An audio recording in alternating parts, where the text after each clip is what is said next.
What's up, man? What's up, boss? How you doing? You all right?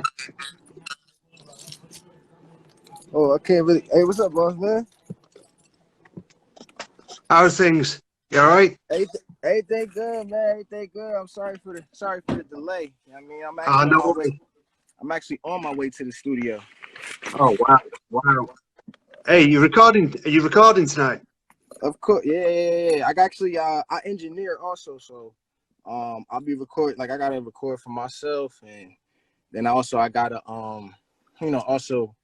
record somebody else tonight. So I got a little couple things planned and everything like that. But always grinding. Oh, cool stuff. So let's get straight into it. So, tell us what it was growing up like. What it was growing up here in New Jersey. What it was like for you to grow up in New Jersey. I mean, honestly, where we at, honestly, it has its good spots and it has its bad areas. Like any inner city or anything like that. I obviously anybody that's familiar with North Jersey, I mean, for the most part, they're most of the people that they're familiar with North immediately. Talk about Jersey or anything like that. Immediately, like they're just like, oh, you're from North, or if you say North, that kind of like gets them a gist of where you're from. But currently, like I live in Irvington, so you know what I mean, which is actually adjacent to Newark. So, I mean, like, but I grew up in Montclair, which is like a total night and day from here. You know what I mean? Like, it was really like what's going on today definitely wasn't really. I mean, there was things going probably on in Montclair, but from what I've understood and what I lived through, I mean, everybody, we all loved each other. We were all, cool with each other, and so I got a respect for another race before anything, so I was able to see that at a young age. So as I got older, seeing other things happening, I knew that it's not everyone just because of who I've already encountered when I was younger. I knew that I didn't encounter any luckily for me, I didn't really encounter any like serious like racism or anything like that in front of my face. But it helped me to be able to respect other cultures, other races.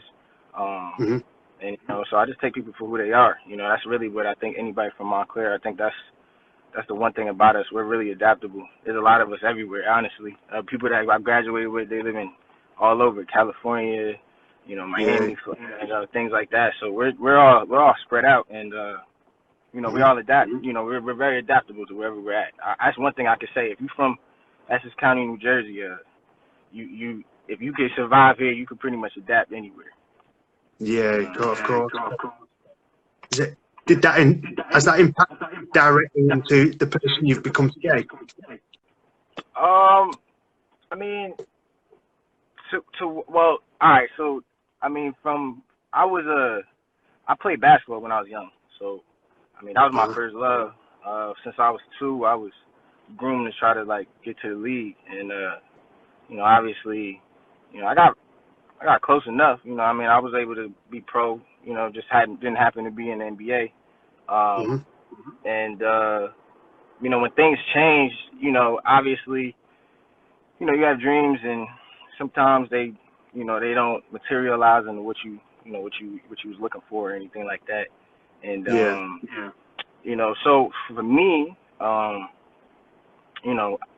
jumping into music, was something that was kind of like night and day for me. Because I had never did. You know what I mean? I never picked up a pen. I never tried to really kick rhymes. I mean, like in like middle school and stuff, I would be the dude who did the beat for everybody to freestyle. Like, once it kind of like de-escalated as far as the dream of basketball, I picked up music, and just so happened that it was just like a natural type of thing. It wasn't Like I never, I didn't study anything. I didn't go to school. I didn't do anything. Even my engineering, all that stuff that I know, all that stuff just came natural over time. But just putting the work in, though, it was just work and dedication, honestly. Wow. Wow, massive respect, massive respect. Who's your team? When you said you was a professional, who's your team? Well, I played in the ABA, which is like it's pro, it's semi-pro. I played with the Jersey Express. We were able to travel, play on ESPN and things like that. And then I had like 2 tryouts for to go to Germany and Italy, which were somewhat successful. You know what I mean? And so from that, you know what I mean, I was able to at least live out my dream. I was able to get paid for these things, so I was able to see some of it kind of come true. But it wasn't nothing like that I wanted. But at the same time, I mean, I was willing to grind and still do it. It just sometimes I guess when things ain't meant for you, it won't happen. And I kept trying to throw all types of excuse my French, try to throw all types of shit to the wall, and it wasn't nothing was sticking. And then so I just I try to just about face and just try to figure something else out. I mean, that's basically it. I mean, I feel like if you deem that you're supposed to be something in this life, if you bet on yourself and you believe in yourself, you can do whatever. So, when I put my, try to do music, I wasn't really too forward with letting everybody hear it in the beginning, because I knew how I wanted to sound. I knew also that what people knew me for. So I knew if I was going to do this, I had to do it correctly. And the people that actually dedicate themselves every day to this, it's a respect factor to them. If I don't work at what I'm trying to do and I'm just out here just trying to do something, I mean, it just, and that's obviously the frustration with a lot of us artists that are underground or on the come up. I mean, like, we trying to get to a certain place and we see people that we may feel like shouldn't even be in that position because they're not really going off talent. They're really kind of going off a gimmick or whatever it is that's helping pushing and promoting them. And so, for us, it's, who are really artists, who really work at the craft, who really study certain things, like that, like, and I mean, if I know I engineer artists that if I was to talk like that to, they wouldn't even know what the hell I'm talking about. So that just goes to show me, like, there's people really out here that really try to, like, really do this and really want to get somewhere with it. And then you see people that really aren't, and they are somewhere with it. So it's frustrating, but I should never have you stop your grind. I mean, if it's for you, it's meant for you, it's going to happen. You know what I mean? So that's very how true. I look at it. Yeah, of course. So the shift to hip hop. What was the earliest memory of hip hop when you got into the genre? I would say, well, growing up, my top 5 artists, like, all time, just for me personally, this is not even hip hop. I'm gonna just go with artists. Just was Michael, Prince, Lil Wayne, Wiz Khalifa, and Max B. Like, those were just my 5 favorite people to, like, listen to. And so when I was growing up, I was really heavy, obviously, like, in the Michael. Like, I wasn't really listening to rap music. It wasn't until really, like, 50 came out, and that's when I started kind of, like, paying attention, because, I mean, the drama that was around his whole story, and the fact that he looked like an action figure on top of that, like, it just like, it built for everything. And then to hear how he was coming, like, I ain't never seen nothing like that. And I'm sure, like, as far as music is concerned in hip hop, they ain't never seen nothing like that coming, like, at that time, like that, how it was. So, like, it caught my attention immediately. And, like, I'm not even gonna front, I was the biggest Ja Rule fan growing up. Like, you know what I mean? I was listening to all Ja Rule songs and singing all that shit. And next thing you know, 50 came out, and I threw Ja Rule to the curb, like, just like everybody else. And it was a shame, but that's how dominant and how great that whole run was, and that whole, like, so, like, that was, like, my first real taste to be like, all right, yeah, like, I like this. I mean, and I would listen to songs, like, I would hear Pac, obviously, I would hear Big songs. I would hear Jay-Z, but also I was at an age where I couldn't really connect to it per se, you know what I mean? I was younger, you know what I mean? And I was, and like I said, I was involved in basketball, so I wasn't really connecting with that. I was connecting, you know, with stuff that my parents were listening to, like 70s and 80s music, like anything like the Stylistics, the Whispers, obviously the Temptations, the Isley Brothers, anything like that. That was everything like I was getting raised off of. And then, you know, obviously as I got older, I was able to be exposed to different people. I was able to see like what they was getting into, and then I was like, oh nah, I think I'm gonna be over here real quick with y'all because I like that. You know what I mean? So that was like really my first instance. I would say I was 10. I was like 10, something like that. Yeah. Well, I kind of relate to that because my parents grew up listening to like Elvis, rock and roll era. It was when I was getting to like 16, 17. It was like, actually, no, I like hip hop. I like the sound of it. I like the lyrical content. Yeah. Yeah, so I kind of went off in that direction. Yeah. You know, and I always felt like I was I wasn't awkward, you know what I mean, but I was always like the quiet one. So sorry about that. But as being the quiet one, yeah, sure. As being like the quiet one, I always observed, you know what I mean? And so I always like the people that people wouldn't think would be like that person. So like also would help me too. Like I would say right before 50, because 50 really did it for me. Like as far as like bringing me into like rap 100%.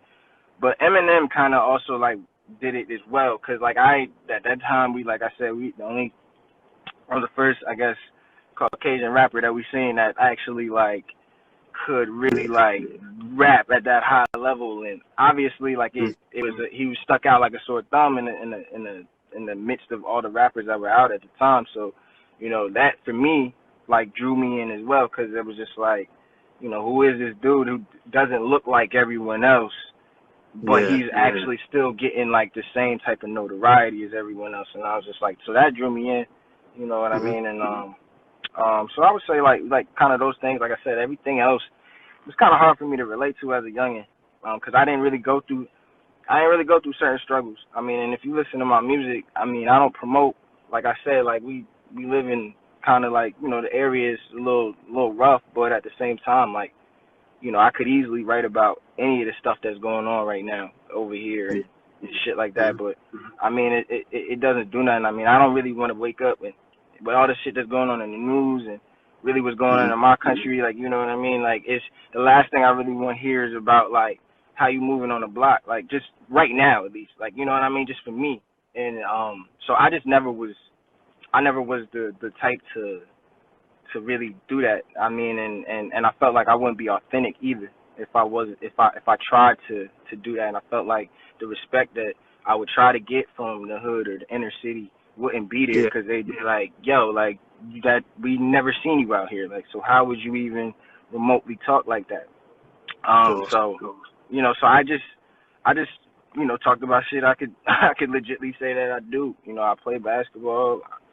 I smoke. I mean, you know what I mean? Like, I there's things that I could talk about that I actually can do that still will make the music or just make anything, like, and if you're good enough, like, you should be able to, like, get people to get on your you know, whatever it is, your wave of, you know, who you are. People will rock with you if you just being you. You know what I'm saying? I think people respect you because you're authentic. Like you said, you talk about stuff that you've actually been through. Yeah.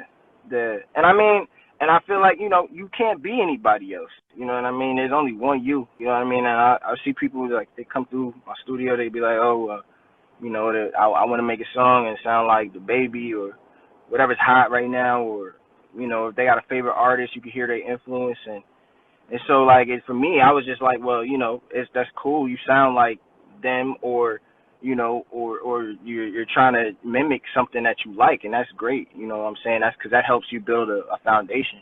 But at the same time, like, you know, you can't be that person. You only can be you. There's only one you. There's only one them. So your best bet is to find who you are within, you know, whatever it is that you like of theirs. You know, I take stuff from a lot of people. You know, I mean, even people locally from around my way. Like, there's so many talented individuals, especially around here, and you know, I study them too. You know, I study them. I studied, you know, people that came before and after me. Cause I mean, there's some people coming after you that doing something that's different that you could take from them too. But you know, what I'm saying at the end of the day, the best bet is if you make it, you know, if it you can still tie it into exactly who it is that you are.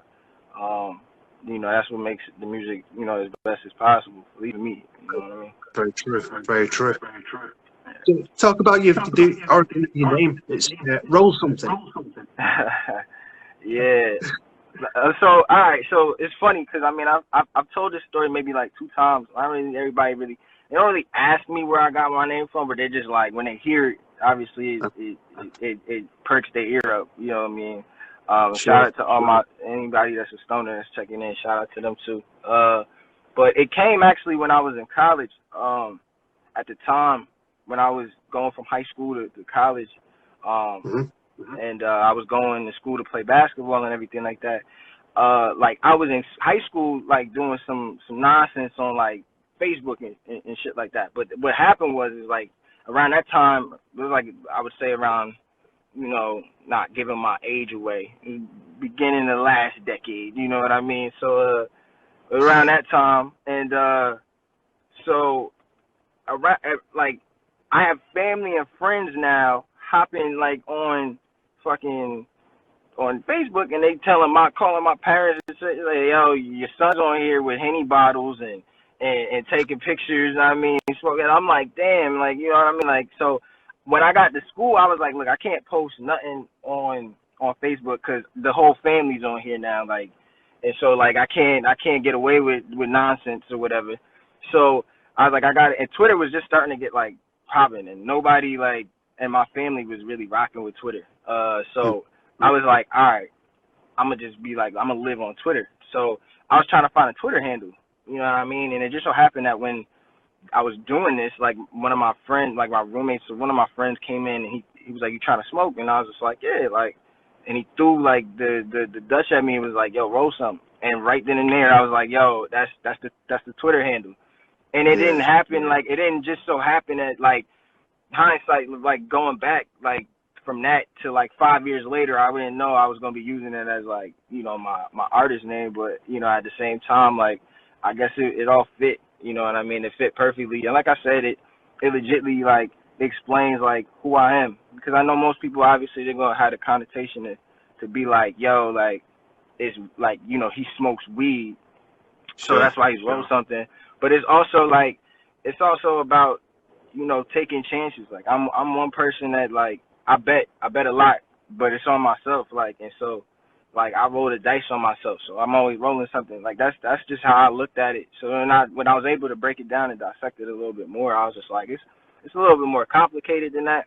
But obviously for the face value, like I'm not upset about it because, you know, I am who I am. So it is what it is, you know what I mean, at that point. So, I mean, it's either like you're going to like it or you're going to not. The good thing about it is just that I feel like even though I can make music along those lines, like I still can make music on a whole nother type of tip. So I just know what my lane is as far as that, but at the same time, I know I can expand and do anything else as well.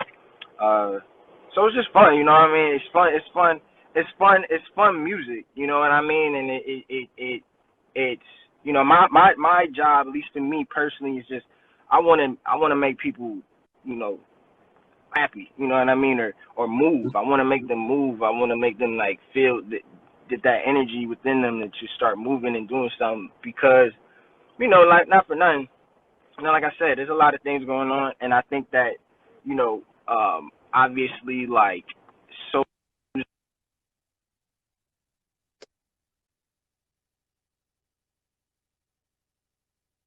happening. I think those things are great, but at the same time, you know, everybody doesn't want to like I mean, just for me, like I said, we live in this shit, like, so it's certain shit that we see every day, like that. I mean, obviously we don't see cops getting, you know, killing innocent black people, but it's even worse. We see innocent black people killing innocent black people. So like it's like we just see different. We see the same type of shit. It's just like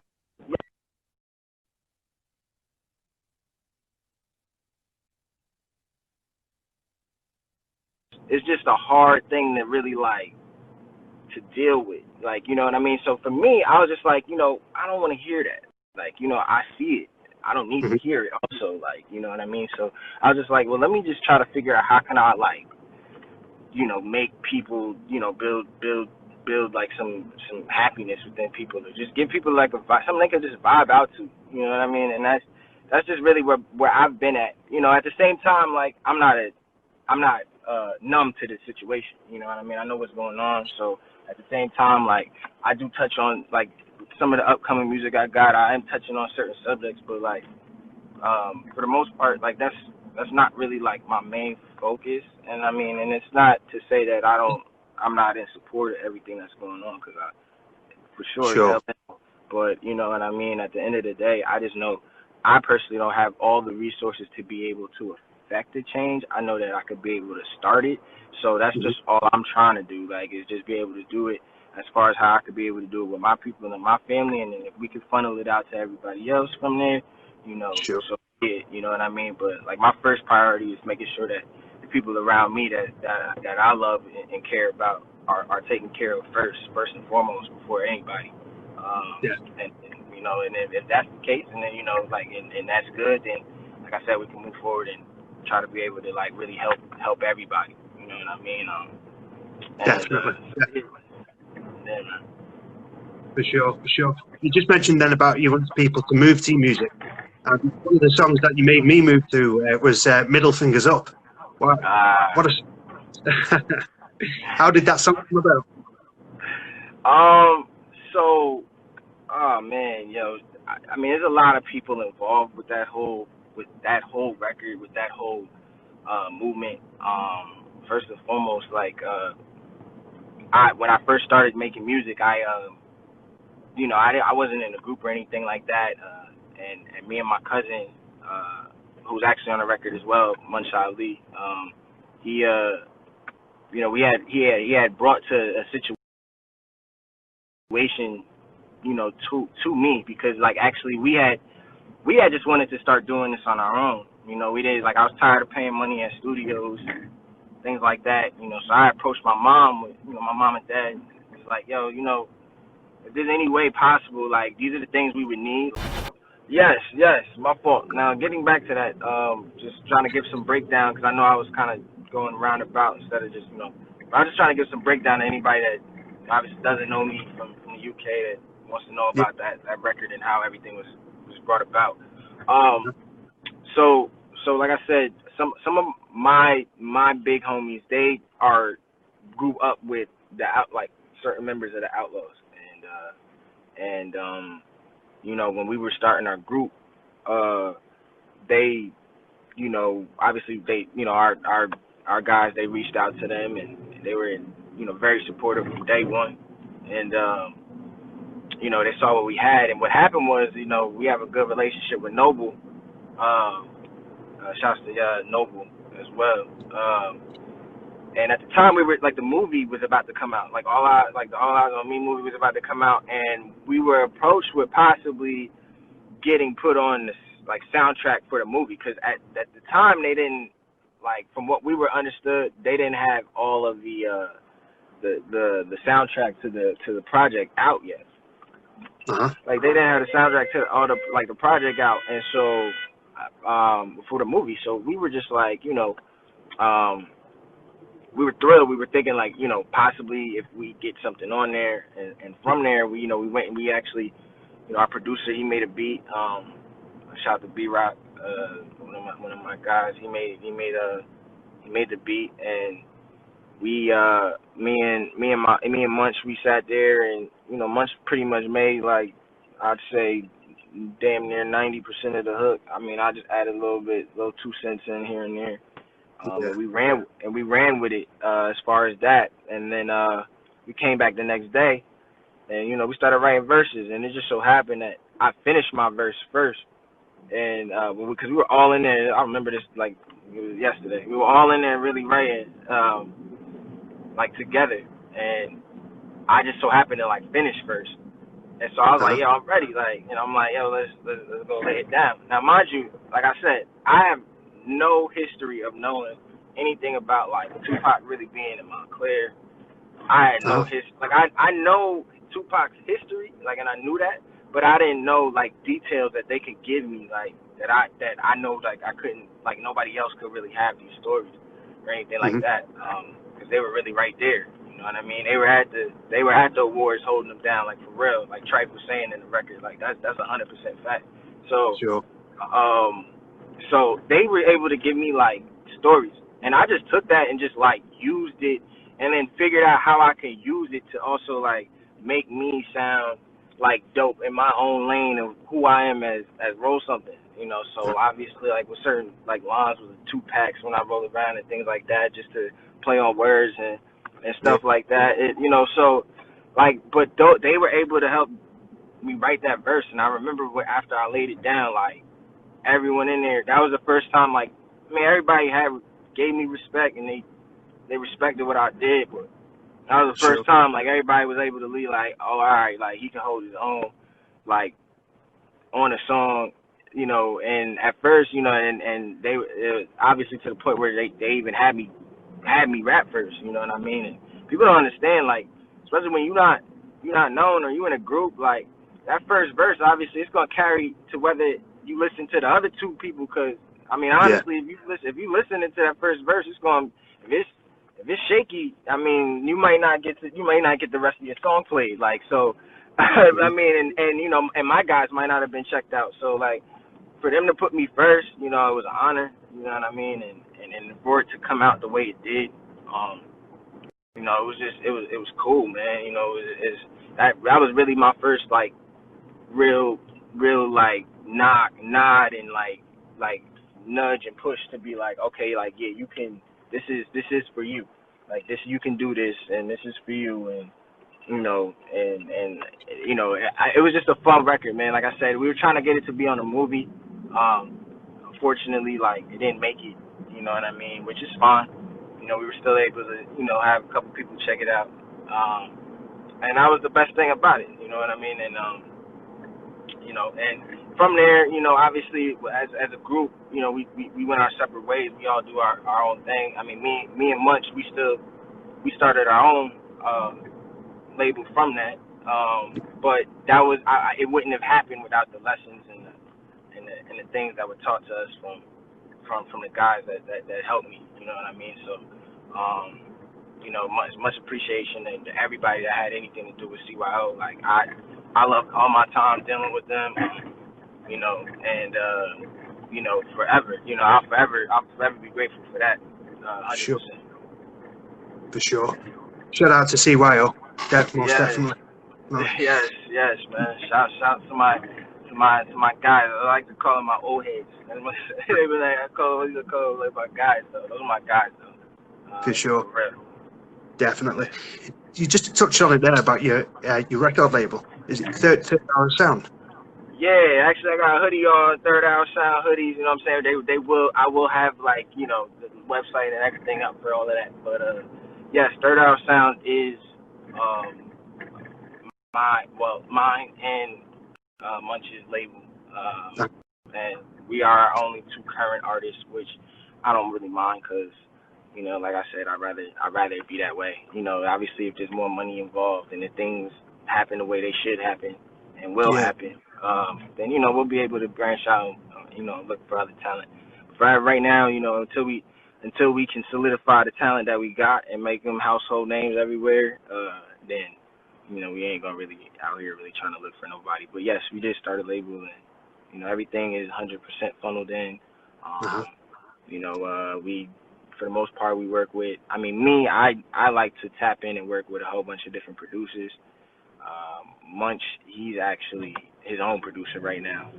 So, you know, he's really tapping in and doing his thing as far as, you know, his whole level of artistry. Everything that's coming from him is him. You know what I mean? And, you know, and I'm gonna follow suit. You know, I mean, I'm close to doing the same thing. You know, the only thing that I'm left to do that I haven't done yet is really, like, produce, and as far as produce beats. But obviously, like I said, I tackled everything else. I'm sure I could tackle that too. So that'll be coming soon. But I still like to work with other people and like to hear other people's sounds.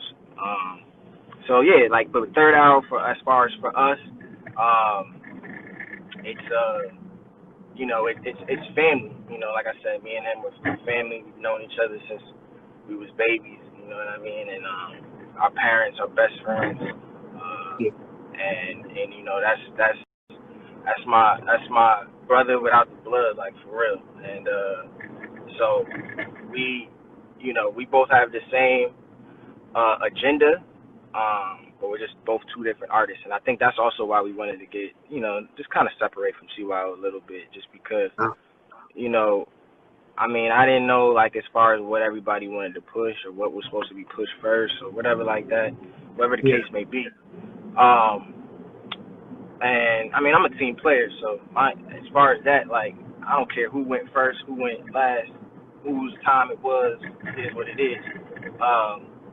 But at the same time, like, me being who I am as an artist, I just was thinking about personally, like, how I wanted to represent myself or how I wanted to do things like my way, and it was nothing against them, because like I said, they did everything in their power to like really like help me.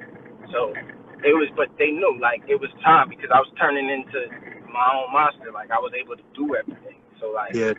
it was time for like, yo, you gotta be able to do your own thing. And even Munch, Munch is, most people don't know this, Munch is younger than me, but like, he was my big brother as far as when it comes to music. Like, he had to, he knew all of this stuff, and he was doing this while we were in like high school playing sports and stuff. He had been doing this. I got on late, so I really jumped and latched on to him to like really like lock in and help me do everything that and I know. And if it wasn't for him too, like, there's a lot of hours spent between me and him. Wow. That he really like, helped get me to be where I needed to be at. And and it's in that same time span, I mean, it helped push him too, because I mean, he finally had like somebody who was, I guess, is around him at least, like, that was right there, that was as just was starting to reach his potential and talent, and he could see that I was starting to be able to do things. So he had somebody to be able to run with. And now, like, we're both doing our own thing. Like, he's doing his own music, I'm doing my own music. Mm-hmm. And we're still, like, like I said, we're still rock with each other, but we give each other the space to be the artist that we want to be. And we just accept each other for that. So that's what makes the whole situation, I guess, like right now, just like really therapeutic and really great, because like we really don't really like run into each other as far as like with what we're doing. Like, he can do his thing on his days, yeah, and I could do my thing on my days, and we got the space. Like, there's not no time where we're running into each other and we're like, like, damn, I wanted to get in here, and you know what I mean? We kind of just, everything just worked itself out. And it was a blessing. Like, you know what I mean? Like, I always tell him, I always told him, as we were doing things, that he really, to me, like, is like, I'm always in awe of him as far as how he does certain things, because it don't make sense to me. Like, you know what I mean? Like any artist that can like come straight off the top, but like, I'm a writer. You know what I mean? I ain't even gonna flex. I'll sit here and tell you. You ask me to freestyle, I'll be like, look, man, I'm not even gonna hold you. I ain't even gonna try to embarrass myself like that. Like, you know what I mean? Like, but at the same time, anybody that I know that can do that, I know how hard it is. Like, and I know how special you are, like how special your mind is if it thinks that rapidly, that quickly. And he's one of those individuals. So like, I've always been in awe, like, how he can do things. And so, like I just said, like, I just started really just studying him, and it was able to just, like, as far as our situation, it just works itself out, because like I said, we're family, but we're two totally separate artists. Like, and that's why I was saying, if you ever wanted to type in, like, if anybody wanted to ever check in to what like actually Third Hour Sound is both of us. And it's you know what I mean, it's whatever he's making, and it's whatever I'm making, but that's literally what it is. And it don't sound like nobody else's for the most part. You know, at least in Sure. my area. You know what I mean? Like I know a lot of people tell me like my sound sounds like I'm from out west or I don't sound like I'm from Jersey. I sound like I got a slur when I talk, or I sound like I'm from down south, which is hilarious to me because I lived in Jersey my whole life. But Yeah. but you know, it just certain things work for me, and that's that's my sound. Like you know what I mean? And it took me a minute to figure that out, and you know, once I did, you know, it was over from there. I realized I was like, you know, there's things I could always, you know, hop in and do other things with other people, but at the same time, like this is my sound. Like this is I always wanted to have like a like when you hear that beat or you hear that sound, you're just like, oh yeah, that's something like that I can hear roll on or something like that. That sound like that's roll something. Sure. And I feel like with my last I just felt like with my last project I was able to, you know, to do that. Yeah. Talk about your last project, the role model project. Role model, yeah. I mean that's really like my baby. You know what I mean? Like I mean I put a project out in 2018, literally the same day, so it was like 2 years in between each other. But at the same time, like I was a new artist. I never put a project out, and I mean, well, I put a mixtape out with Munch before then. I had done features on Munch's tapes and stuff like that, but this was my first time like me stepping out. And then on top of that, I did like a double-sided project, my first project. So I had an A side and a B side for Humble and Hungry, and it was good, but I didn't prepare myself the way I wanted to as far as like rollout and wanting people to see certain things. And like I said, that's the nature of whatever you're doing. You know, you hopping in there, you know, blind. It's your first time, and you know, you're just excited to have music out and not really knowing like, you know, you're gonna need to like really give videos like commercials that funnel people to actually watch your music. So like, I mean, to listen to your music. So like, you know, you're gonna need that. People, you know, at the same time, like people gonna want to put a face to the voice, and you know, I wasn't doing certain things to let people see who I was, and then and you know, and like I didn't drop the ball, but it like I don't never think like I did like anything was wrong. Like I didn't drop the ball, but it was just like a lesson learned from my first project. So you know, taking that 2 year time span in between making music, you know, I know most people would be, and even me. I mean, in that time span, I was itching to like release stuff, but at the same time, I was learning so much that I was like, I would never release something like that ever again without me having like certain things already prepared beforehand. And like I said, I learned really well from my first project. And so when I started gearing up for making the second project, I didn't even gear up to say I was making the second project. I just geared up to just be like, yo, we're just gonna make music because I had found my sound. So I was like, all right, I know my sound. Like I had just finished making like Extendo and like L Ride, and that's when I started taking it like starting to think like, all right, I could possibly make something, you know. And my whole MO was like, for me, like in college, Cushion OJ by Wiz is like the most classic thing for me. That is my college, like my whole college life. So like For sure. you know, and then, you know, around my way, I get 1,000 times like everybody like, yo, you look like Wiz, you know what I'm saying? That's your twin, that's your this, that. And so, and then I automatically do things anyway. Like I smoke, I mean, like it is like, you know, we're very naturally similar, you know what I mean? Like, and so I was like, you know, I could not follow that blueprint, but I could find myself within that. And I did. And so right when I found like those sounds and stuff like that, I knew what I wanted to do, and I knew exactly.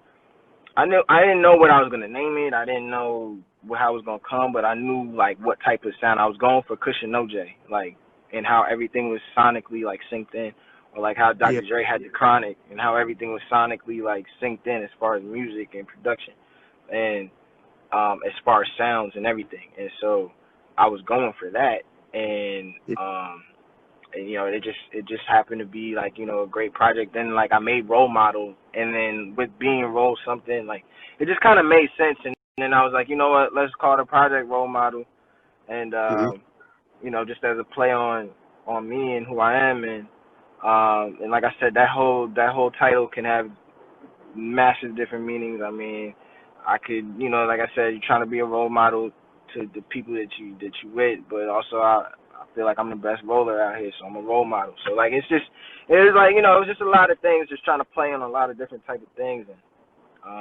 like I said, I just was trying to really just make a really good, complete project with actually having some like videos and things like behind it that people could actually like, you know, rock out to, and I was able to do that.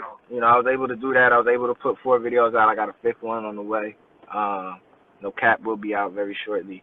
And then we're gonna start turning the focus to, you know, like I said, like new music. Trying to get the next thing going. You know what I mean? Like one thing is everybody's attention span is so short nowadays, and you know, so even when you put out music and it's a good project, you put out 15 songs, like, you know, a month, 2 months from then, you know, people gonna be like, I mean, those, I like them, but you know, I've heard all 15 of these for a minute. Like, what else you got? So it's like, you know, you gotta stay with your foot on the gas at all times. So, you know, for me, you know, like I said, I'm focused to what's next, and you know, and as far, I don't even know what's next. Honestly, I don't have no like real plans. I know, like I said, I wanted to put an EP together.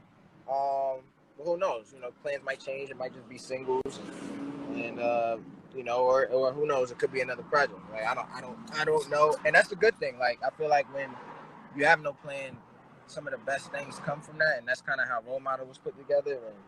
And that's why I was able, you know, to have the sound the way that I was really looking for. No, sorry. Have you got a message for your fans?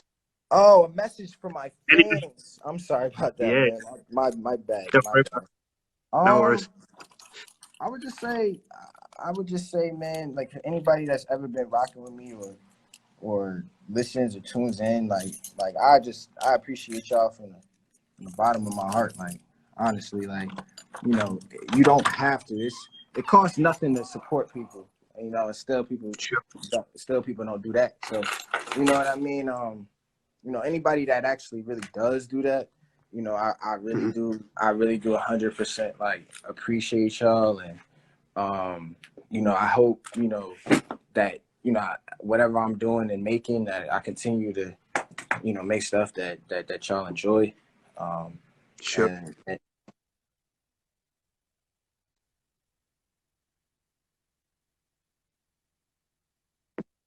And not having a couple of people like having people just check in and tap in with you at anyway, like that means a lot. Like that to me, as long as I could touch somebody, as long as somebody could feel like they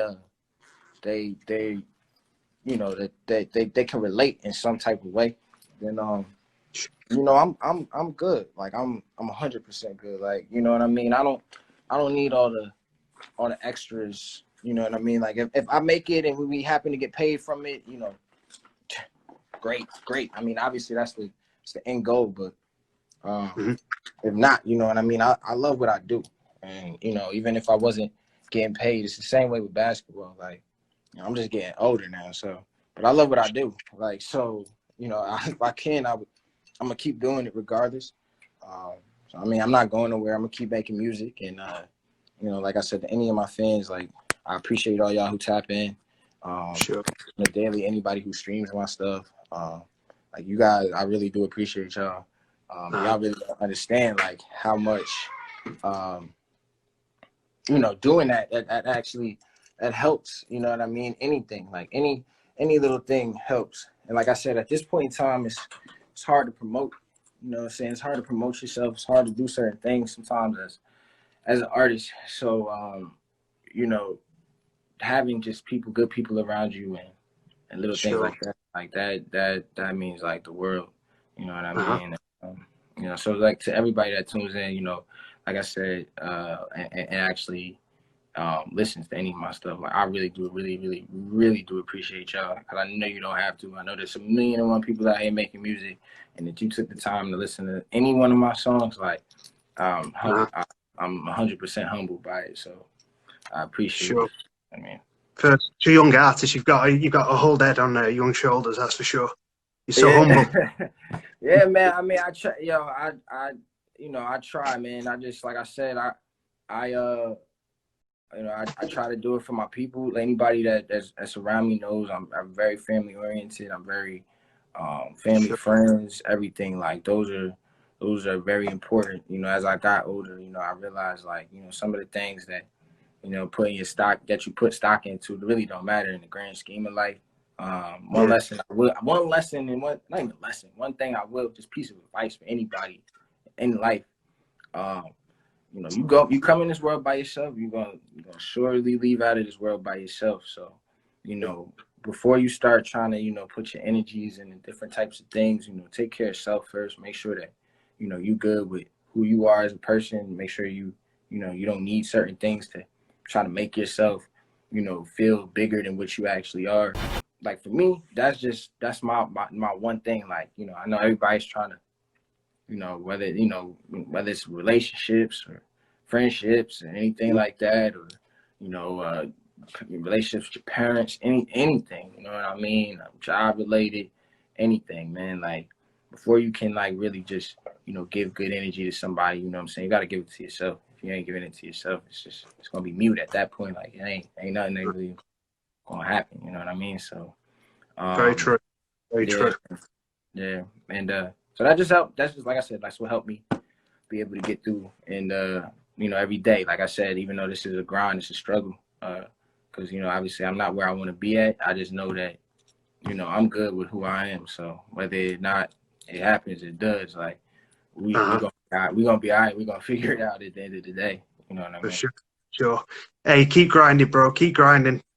The Hey, music you're putting out there is top notch. It's top notch. Even out here in the UK, we hear your music. Nah, man. Man. Look, any fans I got in the UK, man. I really don't know all of everything. Obviously, but obviously we put music out there, and it's on platforms that everyone in the world could check it out. Any fans around the world, especially the UK, since we're tuning in over there, like I 100%. I really appreciate y'all. You know what I'm saying? Hopefully, you know what I mean, as my success grows, hopefully I can, like I said, I can come out there with all this stuff that's going on, once COVID, things going. I would love to come out there. I would love to be able to, embrace the culture and be able to share my music and my stories with y'all, across the pond. You know what I mean? Of course, you know what I mean? Like I said, I really do appreciate, like I said before, I really do appreciate anybody that tunes in, but definitely from anybody from overseas, like, that's 100% for me. Like I never met y'all, and y'all find some way to be able to relate. So, I appreciate that in the humblest way. Well, I'm going to let you get busy in the studio. Yeah, man. I got a couple things to lay down, man. But I mean, everybody's tuned in. Like I will have music. I will be dropping something before the end of the year's out. So I can't tell you what. I can't tell you when, but it'll happen before it turns 2021. So there will be something else from me before the end of the year. And we'll see just whenever it happens. You know what I mean?